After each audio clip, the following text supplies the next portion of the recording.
Hello and welcome to the City Club of Cleveland. I'm Darielle Snipes, a multimedia journalist at Cleveland Metropolitan School District. It is February 17th, and you're with a virtual City Club forum. Today is Founders Day for the Cleveland Public Library. The institution celebrates the 152nd anniversary of its founding with a renewed plan to provide spaces and places for Clevelanders in the pursuit of self-advancement and self-improvement. The conversation couldn't be more timely. For the last few months, it has felt like the country and the world is both on fire and at a tipping point when it comes to confronting racism, white supremacy, the social, economic, and structural inequities that have greatly affected African Americans and communities of color for decades. Today, we'll talk with Felton Thomas, the CEO and Executive Director of the Cleveland Public Library, about the library's efforts to build an equitable society. He is joined by Jeffrey Patterson, the Chief Executive Officer and Safety Director for the Cuyahoga Metropolitan Housing Authority, and Danielle Sidnor, President of the Cleveland branch of the NAACP. She is also founder of CEO of We Win Strategies Group. Together, they'll discuss the historical and racial inequities in Cleveland and how their respective institutions are working to usher in a new era of justice. As in every City Club forum, you can participate with your questions. Text them at 330-541-5794. That's 330-541-5794. You can also tweet them at the City Club. That is at the City Club, and we'll try to work them in. So let's begin with the conversation. And Felton, first off, I would like to say Happy Founders Day. Thank you, Darielle. I appreciate you taking the time to work with us on this. Danielle, appreciate you and NAACP working with us. And of course, my friend, Jeffrey Patterson. Thank you and your friends over at CMHA. We appreciate you being a part of this for us and working with us on our Founders Day. So Felton, I want to start with you and a Cleveland.com op-ed on Valentine's Day titled Cleveland Public Library Aims at a Strong Future for Our Community. You talked about a new era where we all succeed, an era in which we work on collaboration, not in silos, and an era where justice exists for all. When people think of the library, they may think about checking out books, but they don't really think about justice when it comes to the library. So they might think about checking out a book about justice. So why do you want to take the library in this direction, and why now? So you make a great point, Darielle. I mean, 2 years ago at the 150th anniversary, I asked the community a question at the City Club, and the question was, what's the tallest building in the city of Cleveland? And after people gave all their answers, I said, of course, it's the library. We have the most stories. Right. And it's such a old story kind of joke around libraries. But what it really goes to is the fact that everyone really can tie into what the libraries are. Right. If you ask, a Pew poll showed that 75% of our community see libraries as related to books. And that's what people think about when they think about libraries. They think about books. But we do so much more for our community than that, right? We are a space in which people can come in and get access to technology.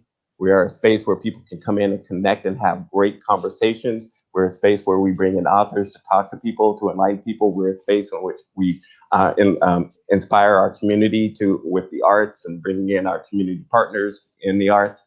So what we wanted to do was really introduce what we are as a library. We were so much more than books that we wanted people to see that.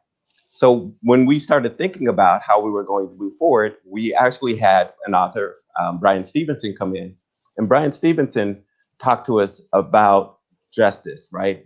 The author of No Mercy. And he one of the things he said was this quote, right? The opposite of poverty is not wealth. The opposite of poverty is justice.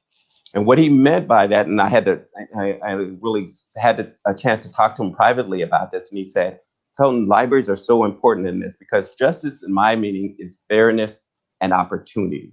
And no better place in every one of our communities for people to find opportunity than in their libraries. And so when we decided we were going to have this conversation for our Founders Day, I really wanted to start a theme around the idea of justice really being fairness and opportunity. That's why I'm so happy to have Danielle and Jeffrey here, because both of their institutions are dedicated to a different type of fairness and opportunity for our communities. Danielle with fairness in the legal and field, and fairness for opportunities for our African American community. Jeff in fairness and housing, to make sure people have an opportunity to have affordable housing.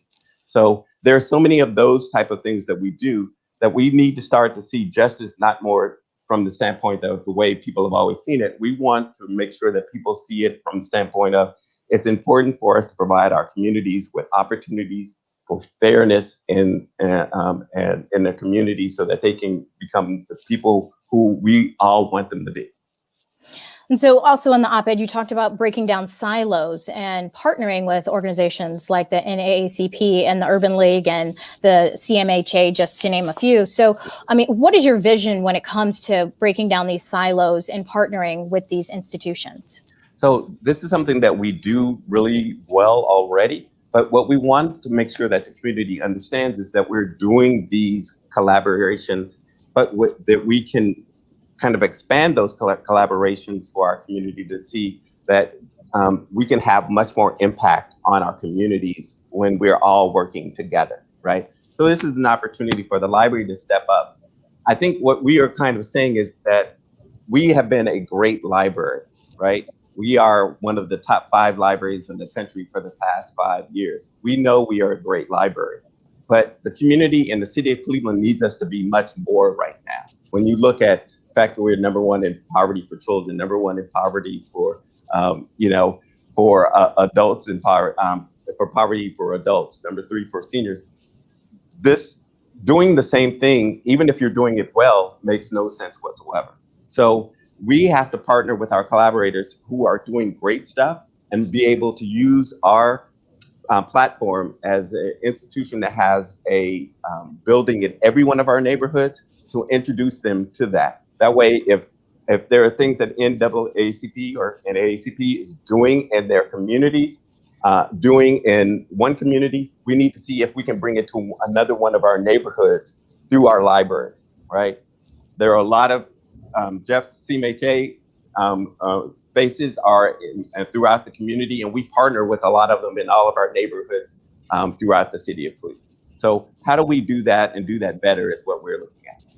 I hear you. So Danielle and Jeffrey, what do you think about when, Felton's calling you up and saying, hey, we want to talk about a new era of justice and we want to take action, and not just when it comes to checking out books or teaching someone how to use the computer. They want to, the library wants to step up on your level of action and make sure to make a difference in the community. So I think that, the first thing that I think about is the reality of how many intersections all of our organizations have in terms of the individuals that are most likely to reach out for some sort of support or assistance, or who are in need of information. And so what we believe at the NAACP is that many of the underlying issues in our communities that we're attempting to solve are economic in nature. And so individuals that have the opportunity to take advantage of resources at the library, people call it the People's University, are putting themselves in a position to be able to have more financial upward mobility. We know children that go and get meals, in the summertime when school is out. We have individuals that are using resources to apply for jobs or to learn additional information. So I think the fact that the library, and not only providing those services, but stepping out front and saying, we want to ensure there's equity, there is justice in how information is accessible and delivered, and then use their platform to just spread the word of organizations like the NAACP and CMHA is just, I think, really impactful, because all of us have our own networks, but it's important that we are cross-collaborating, cross-pollinating information so that the community is aware that when NAACP puts something out, if the library is also sharing it, the library is considered a trusted resource and people can trust the information that's coming out of them. And I think in a year like 2021, coming off of all of the misinformation we have over the last several years, it is supremely important that we have resources that we can trust to provide us with good information. And I agree. And I think over the years, the Felton and the folks at the library have really done, I think, a phenomenal job of just kind of reimagining themselves. So when you're in my generation, you think of the library and you go back thinking about the Dewey Decimal System and all that stuff. And now you go into the library and it's a place that does so many different things and provides so many different opportunities to folks in our community. The library for some of the folks that reside in our properties, it becomes a place where you can go to have access to be able to utilize the internet to be able to get additional work done and things like that. For folks who are looking for employment opportunities and things like that, it's a place where you could go ahead and do that. It's also a place where people can go and have interaction with people when it's in a non-COVID environment. And I think, the library stepping up and really has a strong voice, and it has the ability to bring others in. And so I appreciate and have a tremendous amount of respect for the leadership that they're showing by taking this role as a convener to host these types of conversations and to continue to build on these types of collaborations and partnerships. Yeah, it's a great way to obviously bring justice for everyone. And Felton, kind of piggybacking off what Jeffrey said, it's a place where people go. Well, this pandemic has caused many organizations, such as the library, to rethink how they do their day-to-day operations. And the library was a place people went for so many different resources, but because of restrictions and social distancing, the library hasn't been able to serve its community in that way. So can you just talk about how you guys have had to pivot during this pandemic to still serve the community? Yeah, it's been really difficult. I've always said that the library is fortunate to be a 24/7 organization. People can go online and be able to visit us anytime they want to. But we know that a lot of people are require being able to walk through our doors, and that's been very difficult through COVID. But what we've learned through that, I think, is going to be benefit us as we move forward post-COVID. We've learned that there are a lot of things that we can work with our community to make them better as far as understanding technology, so that, God forbid, we have another instance like this, that we are not, find ourselves with kids and parents and grandparents in front of us crying because they can't help their children, right? We should never be in an instance, and we need our seniors to be able to make sure that they are able to get their medicine online, because that's where the tech world is now the world for health medicine is moving, where our seniors are going to be doing online appointments with their doctors in the future. So one of the things that we've learned is that we're going to have to do a lot of outreach to our community on those type of things, going into people's homes, being willing to share our skills and abilities for our community with them in places that may not be the way we've always seen it. We've learned how to do a lot of things outside, right? We've learned how to do a lot of things through old school ways of doing things. I remember in the 80s when we used to do dial a story for people. We went back to people being able to call up and hear a story on the phone, right? Those are things we've learned and we'll take forward with us post-COVID that will make it easier for us to kind of start to transition our community so that they're better with the technology that will move their lives forward. I know you said that you were thinking about this for some time, but was the pandemic the catalyst of why you feel that the library can no longer be neutral when it comes to social issues in the Cleveland area? I think what the pandemic did was really accelerate our thoughts. I mean, I think we all saw the inequities that came along with it. Even 5 years ago, I would drive by our libraries at night, and I would see people outside of our libraries, kids outside at 10 o'clock at night, doing their homework in front of the libraries because they didn't have internet at home. And 5 years later, we're still at that point. And so we had to boost our Wi-Fi in all of our buildings so that we could get them into some of the homes on the streets that they were on, so we could have fewer people doing those type of things. But we see that a lot of the issues that we faced 5 years ago has not changed, and we've got to do more and use this as an accelerant to move that forward. So I know that you've said that you don't want the library to be neutral anymore. So what does that mean? How does that look like to you where you're not neutral? Is that you going out with Danielle and doing marches? What does that mean? So, as much as I like going out and marching with Danielle, it's not my own personal choice as much as it for the library. It's about us deciding that we are going to make some choices that are difficult choices from a library standpoint, right? Our first writers and readers are going to be with Heather McGee and Jelani Cobb around policing, right? And this is going to be a really difficult and challenging conversation that we're going to have. But there should be no holds barred because, right, we can't be worried about if somebody thinks this isn't right for a library to have that conversation. We've got people dying in the streets, right? And, it's time for us to think through what are their answers going to be or how we can help. And so we should help. And Jeffrey and Danielle, I mean, you guys, your organizations have been outspoken for years, for decades, about the inequities that have happened in Cuyahoga County and Cleveland and Northeast Ohio.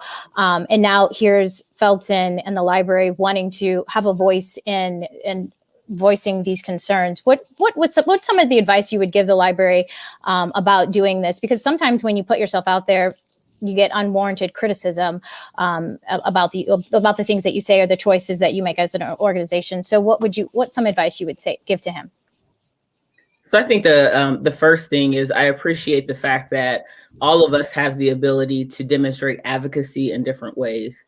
The NAACP, yes, is known for direct action, but we also meet with legislators, we meet with decision makers, we meet with grassroots organizers. And so being able to have partners at multiple levels and realizing that there is an audience, there's a group of stakeholders that believe in the library. And so an outreach from Felton regarding an issue is just as impactful as him and 50 other members of the library joining us in a public, demonstration of sorts. What I think the most important thing about advocacy is being willing to know that you're not going to be friends with everybody all the time, and that there are going to be times when you take positions that make individuals or organizations or people that have generally aligned with you as friends uncomfortable, but being able to know that you're doing the right thing and getting people to the place that they need to be is really what I encourage all organizations that are trying to make the statements that they put out in 2020 more of an action-oriented item, because it is very frustrating to see the number of people that had, statements saying Black Lives Matter, but then when you're looking for the action, you haven't seen anything, since the publishing of a letter or signing on to a letter. And so we're just encouraging everybody to activate those statements in real ways and in sustained ways, because we do not have time for things that are temporary. The issues that are, our communities are impacted by are long-term in nature. And so we need sustained, committed partners that are going to be in this for the long haul. And just kind of piggybacking on what Danielle said in terms of partnerships and collaborations, it wasn't too long ago. It may have been probably a little bit over a year ago that, I was looking at trying to do some improvements and starting to discuss revamping our housing choice voucher program. And I actually reached out to Danielle, and Danielle came to my office, and we had a very good conversation about concerns and things that she saw and things that she wanted to bring to my attention. And I think, it's that willingness to have to use the different organizations as sounding boards, as places where you can get a true perspective of what's going on. It may not necessarily be that you accept or agree, but it is things that you need to at least be aware of. The other thing that I would say to Felton is that I think sometimes as institutions, there are not limitations, but there are things that we operate within that others do not operate within. There are things that we have to consider that sometimes those who are on the outside may not be aware of. So you have to be able to kind of listen to the things that are being said, but then also be able to take those things and find how you could work those things within the system that you're in until you can be able to change the system as you go forward. And I just wanted to piggyback on something that Danielle said, and I'll throw this out to the panel, but this past summer, huge movement to get people to the polls and standing up for Black Lives Matter with signs and letters, like Danielle said, people putting signs in their front yards. Now it's wintertime. And as she said, things have kind of cooled down, and people are not really taking the action that they said they would, whether it's an individual or it's an organization. So how do you keep the community energized and keep everyone on this so that their change can happen here in Cleveland? I think it's important for us to keep having convenings and just keep talking about the issues that we're facing. They're not going away, right? And what we need to do is continue to have those conversations and start to prepare ourselves for when these issues come back again, right? So I think when you look at some of the issues that we're facing, whether they're economic in nature in our communities, and as we come out of COVID, with the funding that's going to be provided from the state to communities across the country and the state, who's talking about what funding is going to be found here in the city of Cleveland? What's going to be done around that? And I think one of the places that people can go and feel comfortable and safe in having that conversation is a library, right? And so we're trusted in that way.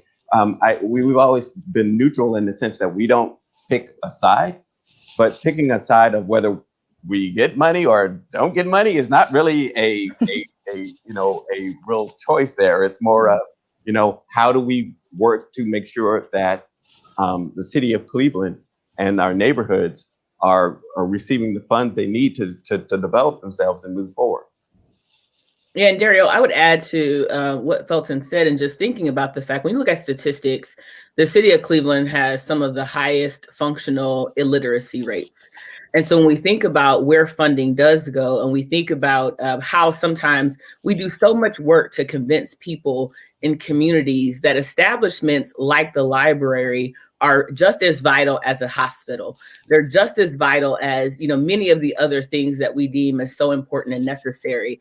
If we want to see our communities become safer, we have to have people that have financial upward mobility, because individuals with resources go to school, they go to the doctor, they eat better food, all of the things that we know are, social determinants of health, and not just in the health of your body, but your overall mental health and well-being. And so I really hope that as we're looking at strategies for the future, when we start to talk about budgets for things like police and safety forces, we also compare that to budgets for things like libraries. Because if we had more resources in our communities that people felt good about, not just I have a free program and you should come to it, but are we co-building these kinds of opportunities with community so they take advantage of them and we all become better? I went to the library as a child, the fourth of 6 kids who grew up in Section 8 housing. And so I always give a nod to Jeff and the work that he's doing, and also recognizing if it wasn't for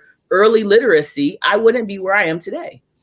So if I can jump on that, because that might be the best commercial for library funding that I've heard in a long time. Thank you, Jeff. I won't charge you for that, Felton. I know. All right. I'd find somebody to hook you up anyway. But to a point that I want to add to that, and I think it's really, really important that we kind of understand this, that kids up to the age of 8 or 9 learn to read, right? But then the kids read to learn. And somewhere for our kids in our Cleveland community and many in the African-American community, when they learn to read, they don't love to read. And what we have to do, and what we are really working on, is making sure that we're providing our kids with culturally relevant books and things that they love to read, so that when they get older and they have to read to learn, as Danielle spoke about, they'll be prepared. She's right. There's statistics saying that as many as 67% of the city of Cleveland are functionally illiterate, meaning they read up to a 7th grade level. And that is because we haven't inspired them to love reading and continue to love reading, because when they do, they will make themselves economically, provide an economic development space for them to continue to develop themselves. And I think as it relates to adults, I know that this past year, Danielle and I were a part of an organization, Leadership Ohio. And during that, one of our projects was to try to figure out how to increase engagement throughout our community in terms of the census, as well as getting folks registered to vote. And Danielle was able to bring and partner with us and bring some of her resources to really trying to help get a new level of civic engagement. And I think that that's what we have to do, but it has to be sustained. It has to be that this may not be my issue, but it is an issue. And we need to discuss this issue, and we need to understand these issues. And we just have to be engaged, because if you're not engaged, then you're not going to be able to make the changes that need to be made. So I think, through these types of convenings, through these types of partnerships, and while I think the three of us have had some great experiences in being partners, I think we also are partners with a lot of other organizations. There's a lot of connectivity in this community with a lot of different organizations. We just have to continue to build on that as we go forward, and use our forums and our positions as mechanisms to be able to kind of get that word out. So Felton, as a part, and we're almost running out of time, or my time for my question, so I just wanted to get this one in, but as a part of the vision shift and the direction of the library in focusing on a new area of justice, you have a facilities master plan as well, and the goal is to either renovate or build new libraries. Where do you stand on your facilities master plan? So we're really lucky that our community, I think we earned their respect for the community, and they supported us in a levy in 2017 to touch every one of our buildings in the city of Cleveland. So we are now in the midst of building 3 this year, and we'll continue to start building and finish building a number in our first phase in 2022. And then we go on and build and touch every one of our buildings throughout the next 5 years.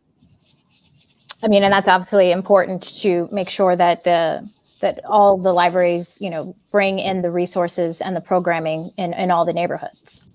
Yeah, I think, and what we want to do is really rethink our libraries in the way that they can be more of convening spaces where we're going to have a lot of technology and things of that nature for everybody to use.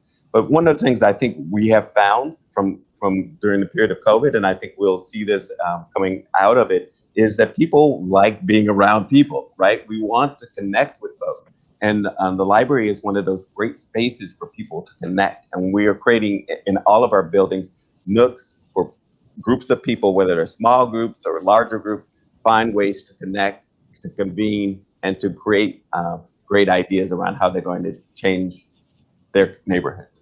Daryl, if I could add one thing to what Felton said, and it goes to the point of collaboration. As Felton is starting his master planning at his libraries, CMHA is also engaged in our 2045 initiative to refurbish and improve properties throughout our community, as well as look at doing master plans in certain areas. So as we kick off our master plan in the Cedar area, which is Cedar Central area, which is near the Marion Sterling Library, as we look at what we're doing in a Woodhill community with our Choice Neighborhood Initiative, which is, of course, near his Harvey Rice Library in that community, we want to be able to make sure that as we build communities, we also look at the library as a source and an amenity in that community, and make sure that we can partner on programming and activities that are going to make the people who are in that community have a added resource, an added benefit in a library. So it's that collaboration and those discussions in the planning process that I think will help us down the road. Wonderful. Well, I am all done with my questions. My time is up. So we will now go to the questions of the community. So again, if you have questions for Jeffrey Patterson, Danielle Sidnor, and Felton Thomas, please text them at 330-541-5794. Again, that is 330-541-5794. You can also tweet them at the City Club. Again, that's at the City Club, and we will definitely try to work them in. And I do have a couple of questions already, so I'm going to go to my phone because that's how we're doing it in the tech world, right? Let's see. Felton. Oh, wait, hold on. So, Felton, the library under your leadership was one of the first community institutions to become involved in helping individuals access information about the consent decree. Oh, hold on. Do you anticipate any involvement with reform when it comes to criminal justice? You know, it's that the criminal justice issue has been one of those issues that we've been really working with from our last strategic plan. We really felt like there was a lot of work that needed to be done with folks who were returning back into our community and with the criminal justice space as it is right now. And so I know we've been working with NAACP and United Way that are doing a lot around the consent decree. I'm going to turn this over to Danielle. Of course. Danielle, because she's been doing so much work on this. We've really just been making sure that the community knows about this work, but the work that she's been doing has been phenomenal.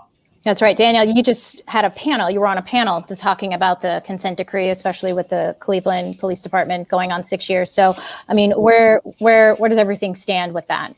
Yeah, so Daryl, I think that the most important thing is out of the consent decree, the word community was one of the most used words in the actual document. And so what we have attempted to do in partnership with the United Way is bring more conversations to the community and allow the community to provide direct feedback to the parties that are involved in the consent decree. And so January, we kicked off our series. It's going to be over a course of 10 months because it's such a heavy topic that we did not want to disserve the community by trying to jam it all into one conversation. So every month for the next 8 months, we will have a conversation around a different topic. This past month, we just talked about use of force and vehicle pursuits.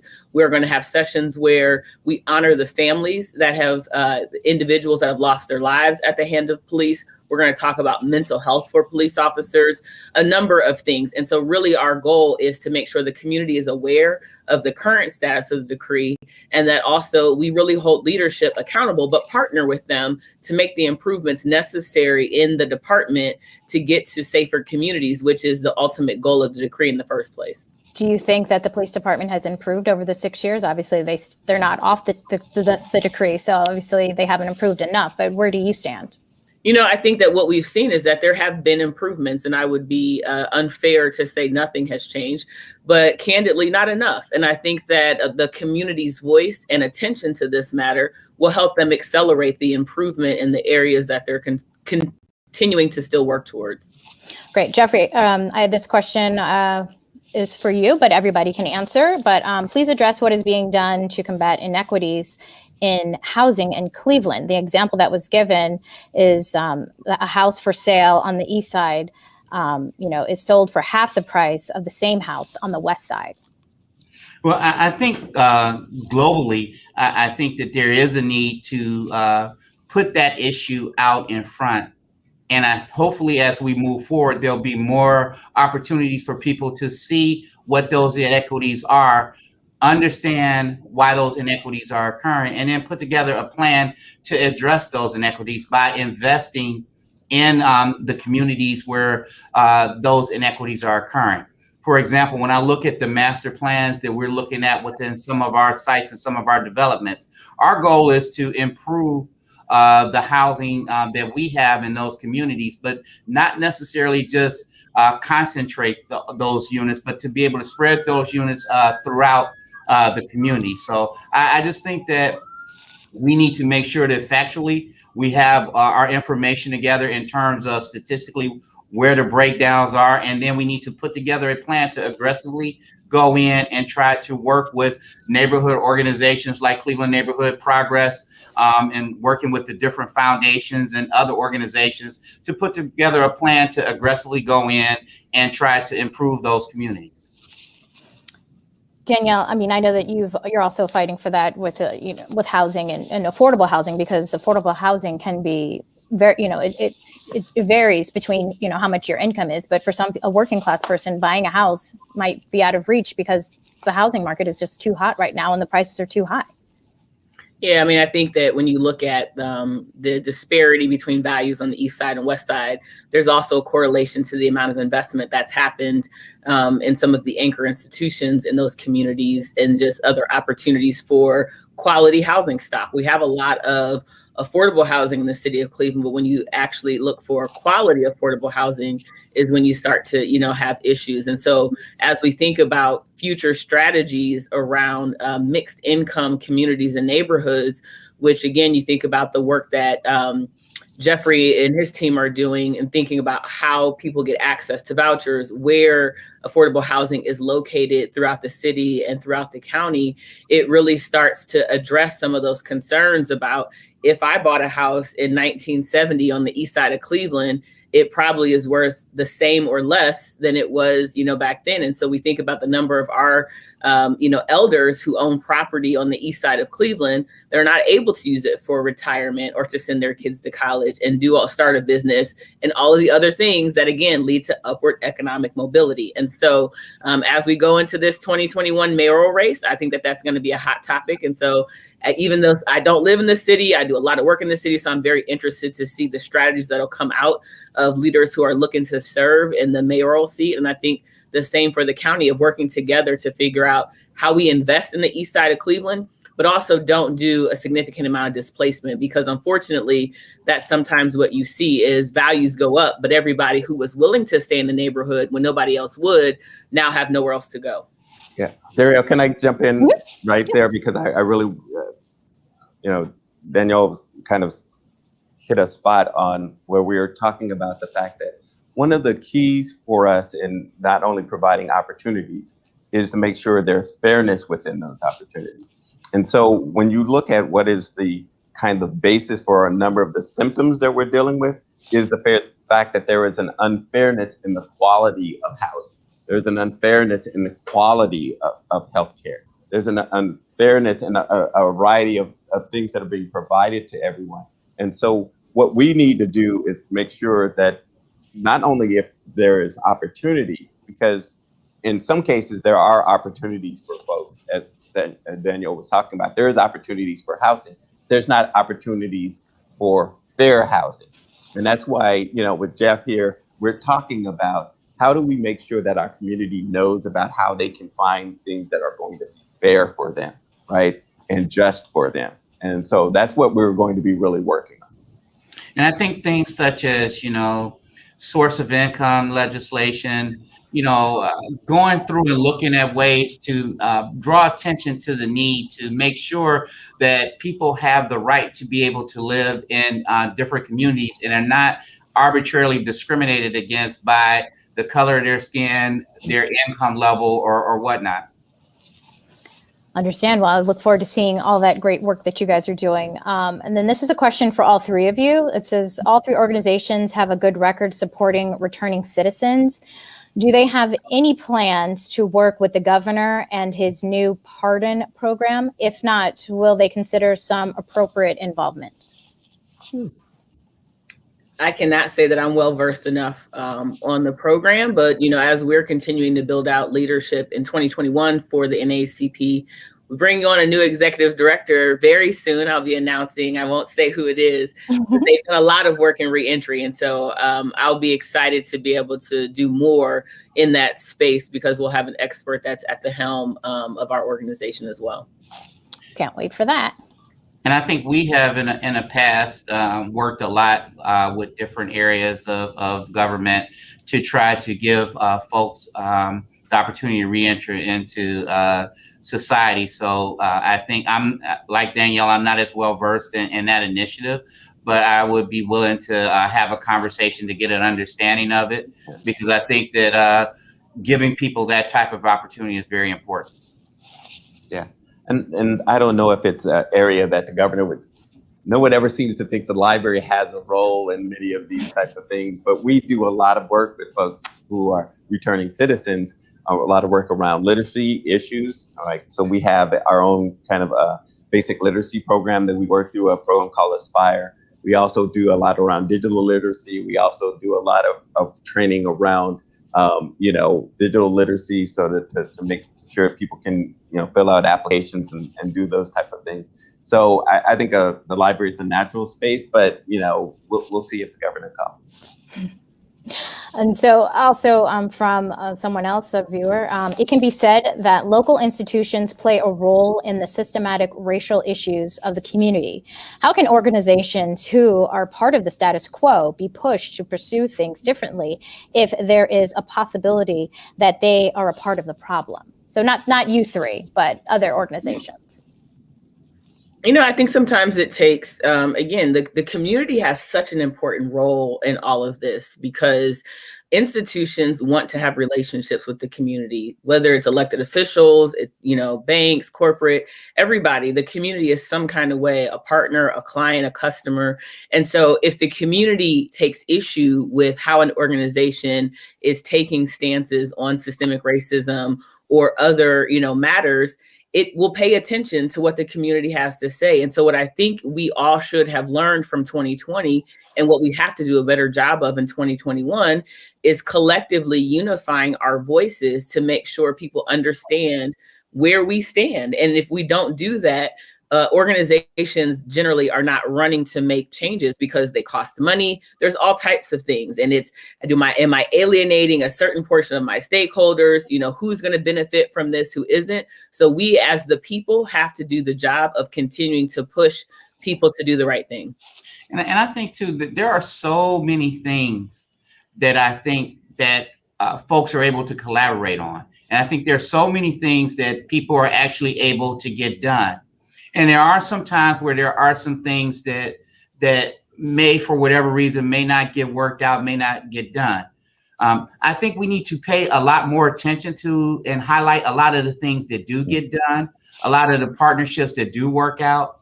And then let's focus on those other things that aren't quite moving at the pace we want, to let's see who else we can bring in or what else we can do to try to accelerate those. But there are a lot of things that do, I think, work, a lot of partnerships and collaborations that do work, that I think we ought to spend some time highlighting those as well. Yeah, and I will just add to that. I think some of the foundations have done a better job of making sure that they folks who are seeking funding recognize they're not going to get funding unless they change their mindset. I think we're getting to a place, maybe a tipping point or an inflection point, where the folks who are pushing back or resisting changing are recognizing they're going to get ran over in this tidal wave of things happening, and that their organization's livelihood or sustainability is built off of them changing, or the funders are not going to fund them any longer. And this question is for the three of you again, and it's from Twitter. Oops, I lost it. Hold on. That's what happens when you're getting text while you're reading text. So my apologies.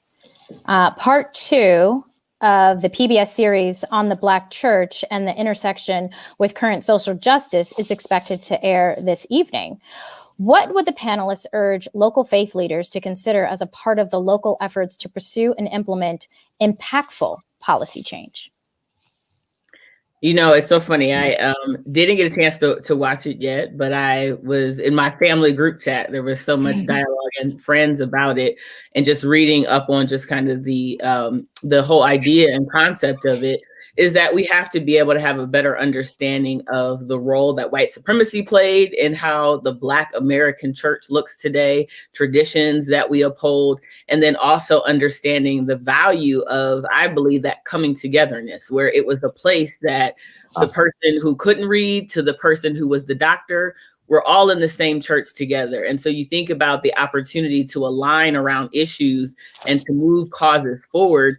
It was a place of convening. And so I think we have to continue to understand the value of that in our communities as we've all migrated to different belief systems and faiths and, ways of deciding to share our faith. There is still substantial value in the faith community and the ability to pull people together to especially align around issues that are so important to the community.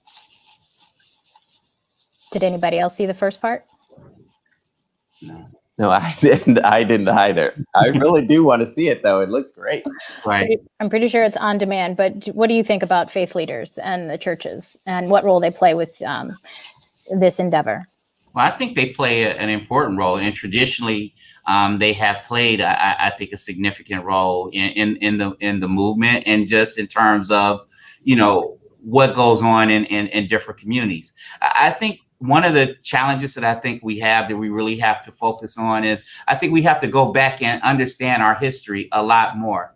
I think a lot of things were lived experiences that people had, or one step removed.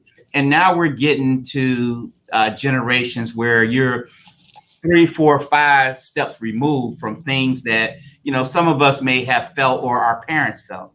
And so lost in that sometimes is the motivation or the understanding about some of these things. And that's across the racial line. So it's not just one race, but that's across the line. So I think faith leaders have a role in terms of being able to kind of help educate people on that, bring people together, and just to do some of the things that Danielle do is to bring people together to hear what's going on, to get an understanding of what it is, so that you could take whatever position you're going to take, but take a position based on what you know and what you've heard and how it's relevant. Yeah. I'll just put forward this thought with the faith leaders. I think one of the things that we found out in our partnership with faith leaders has been that COVID did really put a spotlight on some of the things that they never thought they would have to do, like doing live, sermons from, virtually and things of that nature. And it showed that they're going to have to connect to their flock in a little bit of a different way. And so we've been partnering, trying to make sure that community members in the different churches have the technological understanding of being able to use their laptop or use their computer or use their tablet so that they can figure out how to be able to connect with their church members. A lot of they've had to do a lot of things to keep connected to them because they haven't been able to be around each other in the way they would normally be. And I think it just puts a spotlight on the fact that faith leaders have to examine, how they can partner with other entities like the library to make sure that they enlighten and enrich their community. Understand. So how can philanthropic support the collaboration between being led by the Cleveland Public Library and advance justice? Anyone can answer. Wait a minute. Could you read that again? I'm trying to Sure. I may have missed the idea of that question. No problem. Sorry about that. How can philanthropic support the collaboration being led by the Cleveland Public Library to advance justice?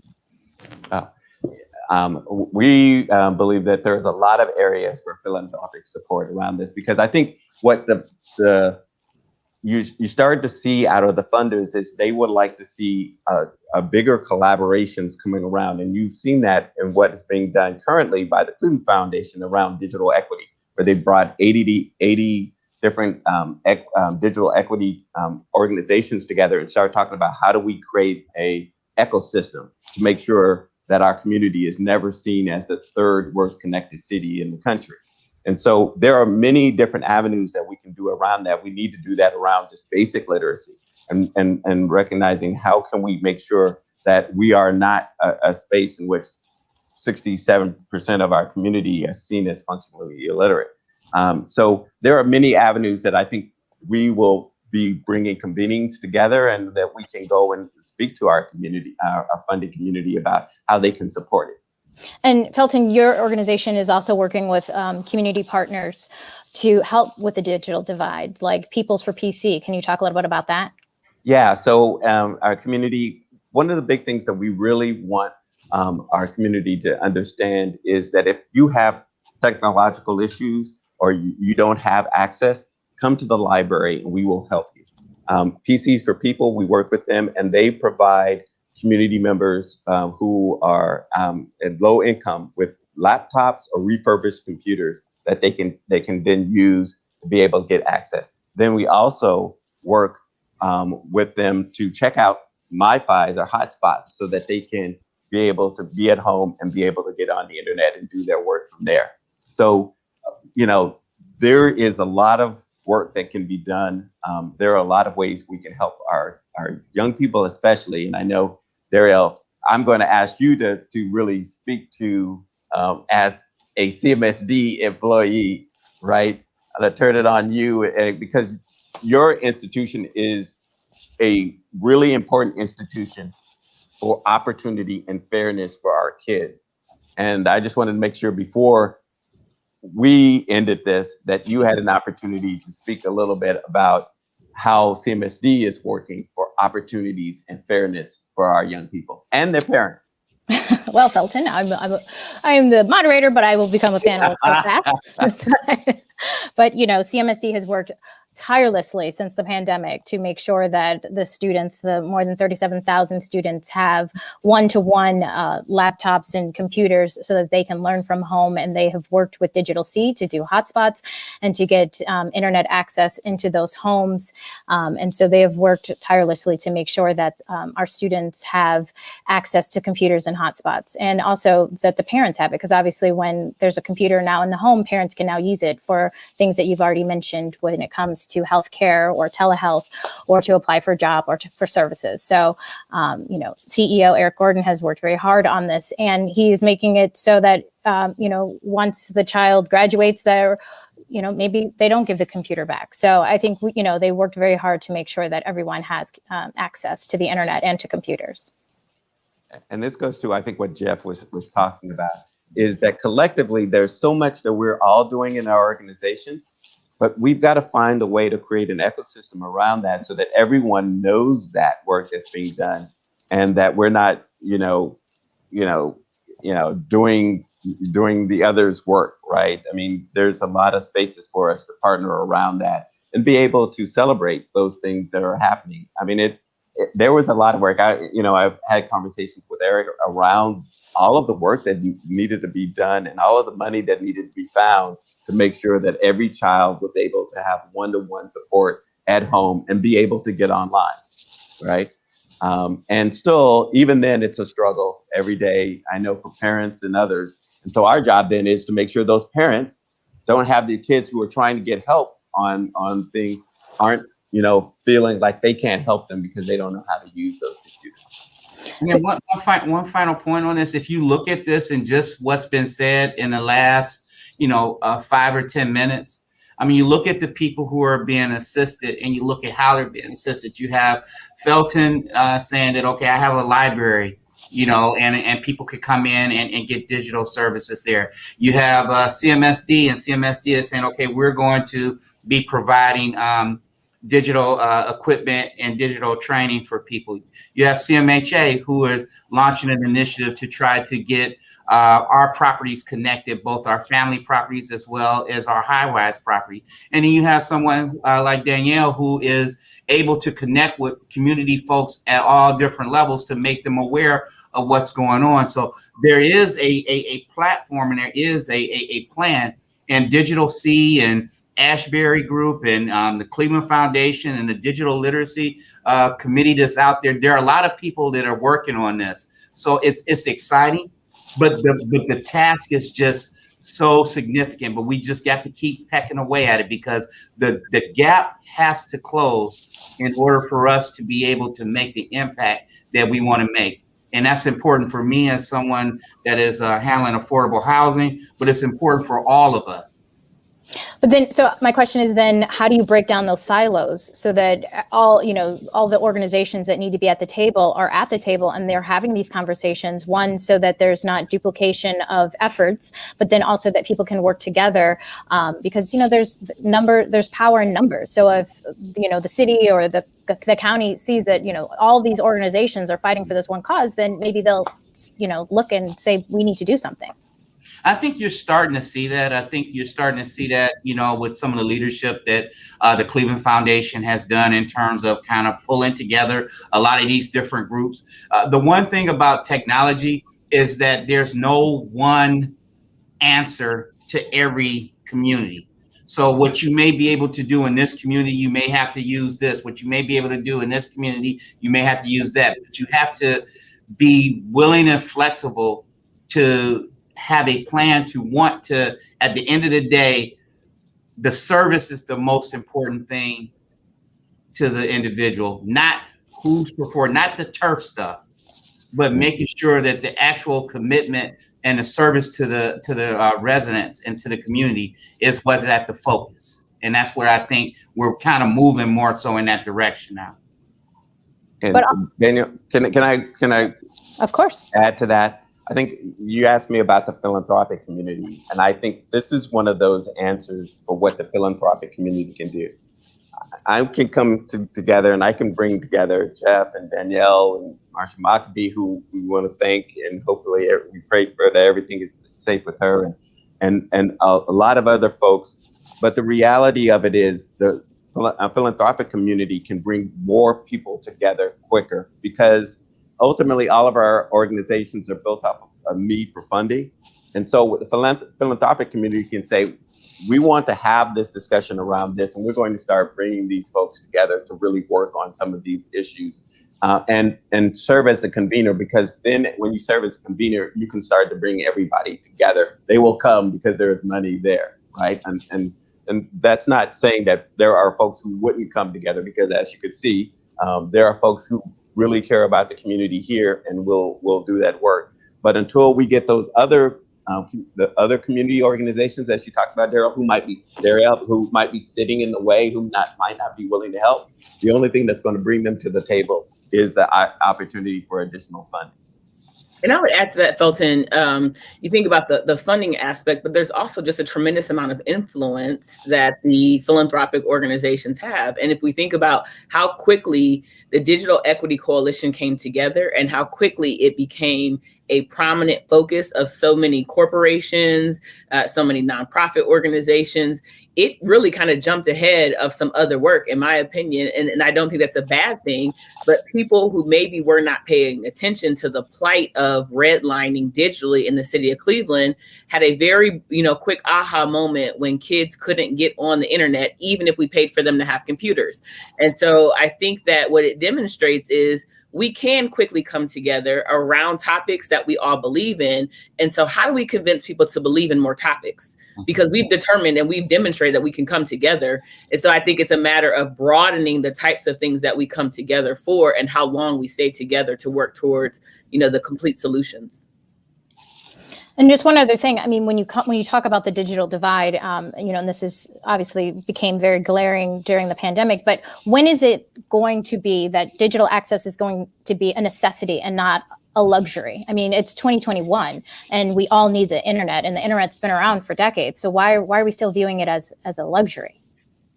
Well, I think that COVID was the first step in bringing that reality to so many people. Because right now, the thing that I think people like to do more, which was that interaction, we were prevented from doing that. And we had to begin to invest. Everyone had to begin to invest in technology to be able to effectively get things done. So I think hopefully you're going to see that continue to build over the next few years. I mean, you don't want to just do this investment and then walk away from it. I think that you can really efficiently get a lot of things done. And it's really important, especially in the area of education. You need to be able to have access to the internet at home, at school, wherever you are. It's as important as having a refrigerator or stove in your house. It's that important. And hopefully, through this COVID process, there are a lot of takeaways from this. Hopefully people realize the importance of having connectivity, particularly in the communities that we all serve. And if I can just tee up Danielle on this, because I'll start it and I'll let Danielle end it.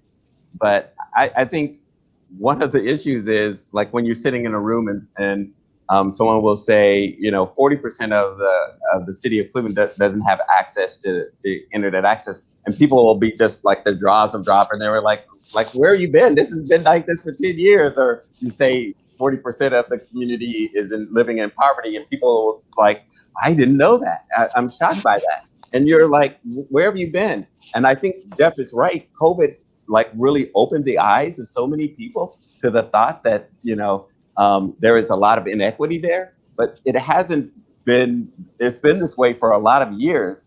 It didn't just pop up. This didn't just happen. So, I turn that over to Danielle. You said it perfectly, and I know we're about to close, and I would just add that in our country, we've gotten to a place where if things don't directly impact you, they don't exist. And so what's happened now is when you ask, why isn't the internet considered a necessity? Because there are many people who can access it and have multiple providers that they get to pick and choose from. And so to believe and to think that there are literally people that don't have access to internet, or they only get a certain limited kind of quality product, people are really dumbfounded. They just can't believe it's still happening. And so I think, again, the types of forums are important, because while we think everybody is woke and has arrived, we know that there are many people that still need to hear this information. Well, with that, we're going to have to leave this conversation here, even though we could talk about this all afternoon. But I do want to thank the panelists, and thanks for celebrating Cleveland Public Library's Founders Day with us. And we've been discussing how to usher in a new era of justice in Cleveland with Jeffrey Patterson, Chief Executive Officer and Safety Director for the Cuyahoga Metropolitan Housing Authority, Danielle Sidnor, President of the Cleveland branch of the NAACP. She's also founder and CEO of We Win Strategies Group, and Felton Thomas, CEO and Executive Director of the Cleveland Public Library. Today's forum is the Stephen A. Minter Endowed Forum, made possible by the generous endowment gift from the 5-member banks of the Cleveland Foundation. Mr. Minter spent his life in pursuit of justice. He was the first African-American to lead the Cleveland Foundation, the Cuyahoga County Welfare Department, Massachusetts Public Welfare Commission, and what's now the American Public Human Services Association. He was also the founding Undersecretary of the U.S. Department of Education. We are grateful to the banks who endowed this forum and to the Minter family for their longstanding support of the City Club. Community partners for today's forum include the Cleveland branch of the NAACP, the Cleveland Public Library, Third Space Action Lab, and the Urban League of Greater Cleveland. All City Club virtual forums are presented for free every week thanks to the generous support of Bank of America, Key Bank, the Northeast Ohio Regional Sewer District, and PNC. You can join them and support the City Club's mission by making a contribution online or becoming a member to the City Club at cityclub.org. I'm Darielle Snipes. Thanks for joining us today with this online forum, and it is now adjourned.